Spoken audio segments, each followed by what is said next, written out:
Alrighty, hey folks, it's time for our worm topic of the week. And this week, what we're talking about is using worm castings. Most people think that you're just supposed to take these worm castings, you just sprinkle it on top of your soil like a magical powder, and then a magic beanstalk just grows. But that's not really how you should be using those. There's a lot of myths out there on how you're supposed, or the biggest myth out there that you're how you're supposed to use worm castings is that you're supposed to sprinkle it on top of the soil and it just works like that. Unfortunately, that's just not true. We talk about this in the Living Soil community, right? And we talk about that a lot and how we're supposed to protect the soil. And one of the things that we always talk about is that there's a lot of what do you call it? Things out there in YouTube, Facebook, Instagram, uh, I don't know the other social medias out there, TikTok, and all those things, right? That tell you you're supposed to use things this way or that way. The first thing I would tell you is to follow the manufacturer's recommendations on how to use them. And the second thing I would tell you is that some of those manufacturers are probably wrong. Worm castings are full of biological life, and that biological life needs to be underneath the soil where it's meant to be, not on top where it's exposed to all of the elements. So the reason that it worm castings just don't work like that when you're sprinkling on top is because it gets killed. Everything gets killed by the sunlight and the environment. Now, if you're indoors, it's a little bit different unless you're using, UV lights, and then it kills it too, right? So we're trying to preserve those microorganisms in the worm castings. That's why we purchase them, right? For those microorganisms. Those are the things that are actually creating nutrients for our plants. And we need all of those things. And if we expose them to the elements, they're all going to die.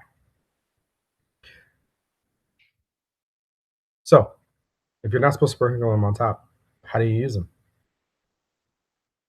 The best way I like to use them is to sprinkle them exactly where I'm going to be planting.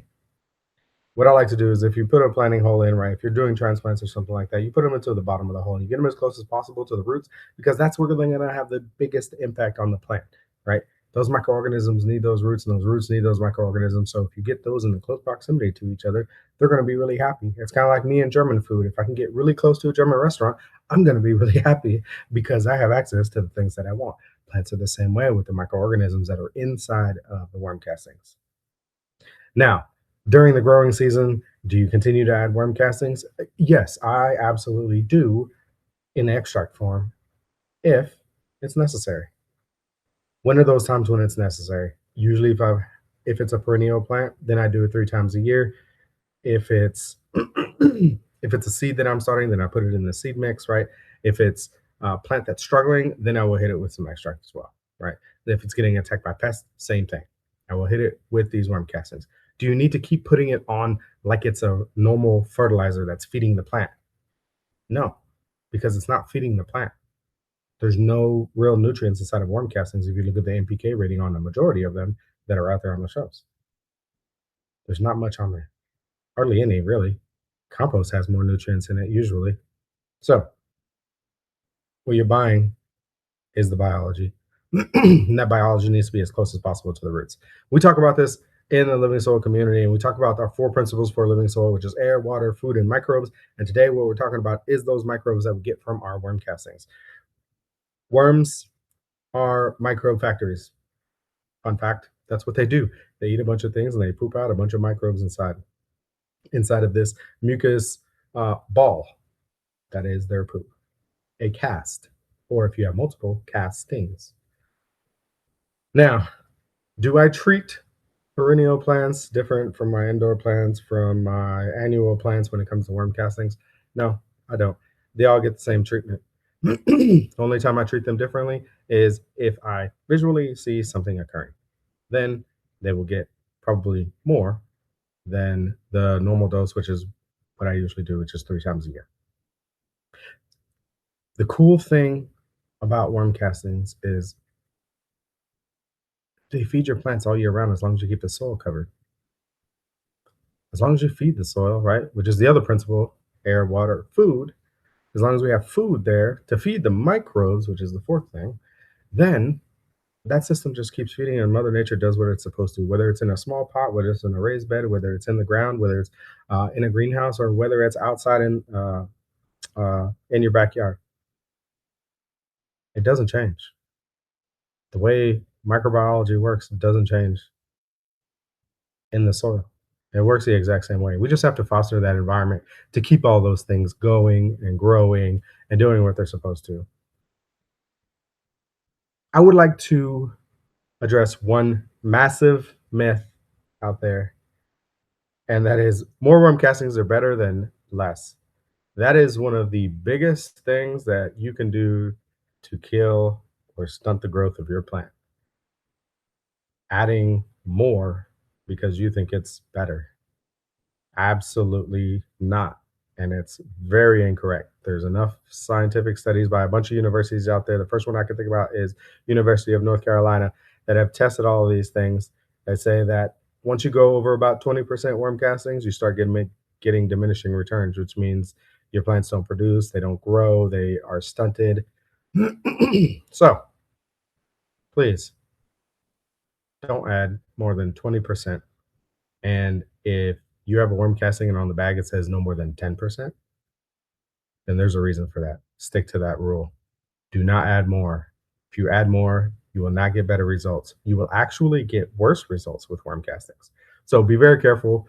I'll follow the bag instructions most of the time, but do not add more. More is not better. Here's here's the thing.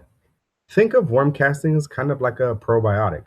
They don't Probiotics really don't like feed you, but they help you digest the food in your body, right? Like when our gut isn't feeling the best, they always tell us, go get a probiotic, go eat some yogurt. And why is that? It's because it puts everything back into balance. It brings those microbes into your gut and then it makes everything happy again. It brings everything back into harmony. Worm castings are the exact same way.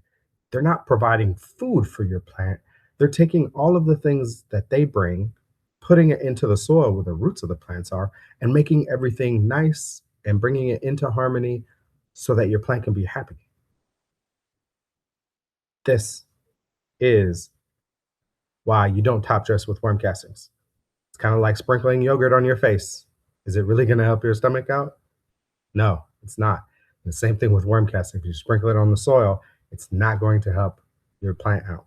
You have to get it down in there where it's going to do all the work.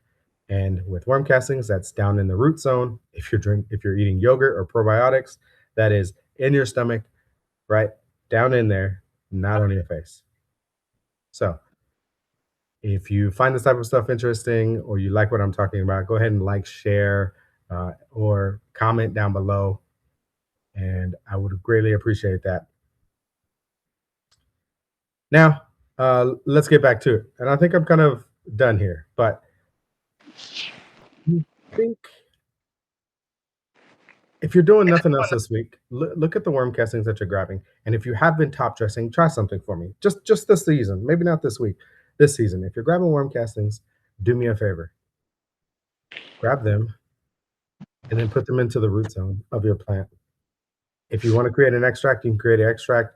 We have that available in the community. You can see how to do that. But don't just sprinkle them on top. You're wasting your money, you're killing the biology, and it's not going to really work the way you think it is. And if you're overdoing it, please stop that as well. But try that this season. Do not sprinkle it on top. Actually, get it into the soil where it's going to do that. But that's going to be it for this week. Thanks for watching, and we'll try to do these weekly. So we'll see y'all next week. Bye, Larry. ありがとうございます。